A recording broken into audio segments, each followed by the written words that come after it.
de l'Union démocratique des enseignantes et enseignants du Sénégal. D'abord, je me félicite de l'organisation de cette conférence en terre africaine. Cela me fait plaisir.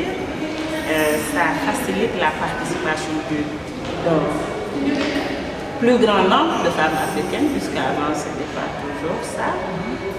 Donc c'est une occasion pour communier avec les femmes du monde. Concernant les résolutions de la conférence, moi je pars d'un diagnostic.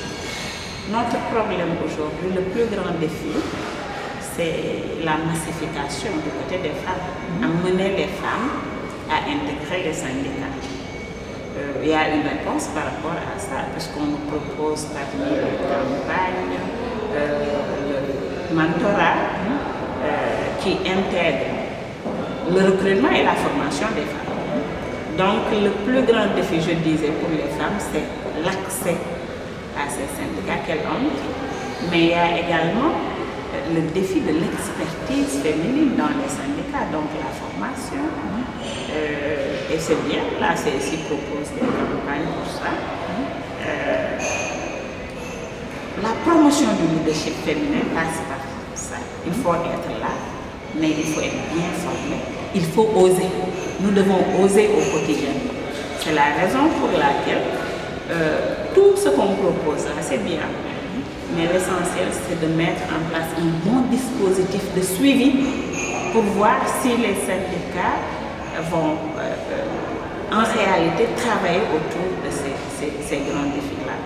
Puisque le plus souvent, les affiliés de la CSI sont d'accord par rapport à la participation, mais en fait ne font rien, puisque, disons, la culture patriarcale est là au niveau de l'Afrique. Les hommes sont là, tout puissants.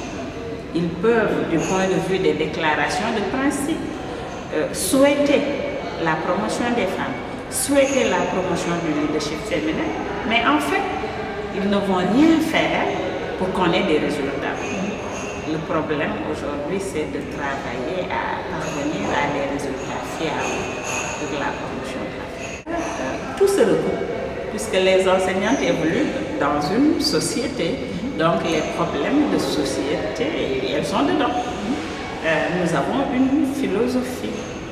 Nous sommes moulés, notre culture à la maison, au niveau de toutes les institutions de socialisation, que ce soit la famille, l'école, l'église ou la religion musulmane, nous inculque que l'espace public, ce n'est pas l'espace des femmes. C'est un problème. Tout ce qui est aspect à la décision, tout ce qui est contrôle du pouvoir, c'est l'homme qui le détient. C'est la raison pour laquelle dans le secteur de l'éducation également, c'est le même problème. Donc le grand défi ici, c'est le défi de la formation, de la professionnalisation des enseignants. Puisque si on demande peut-être un résultat à l'homme, à la femme, on va en demander 4. Notre plus grand défi, c'est le défi de la professionnalisation de la formation.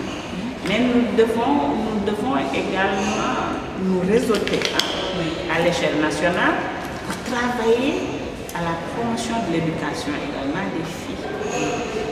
Puisque au niveau de la main-d'œuvre, y compris les enseignants, s'épuiser dans la masse scolarisée. Donc nous avons intérêt à la promotion de la scolarisation des filles pour que les femmes soient présentes au niveau de l'espace scolaire. Nous avons des atouts. C'est là que nous pouvons nous occuper et comprendre les filles.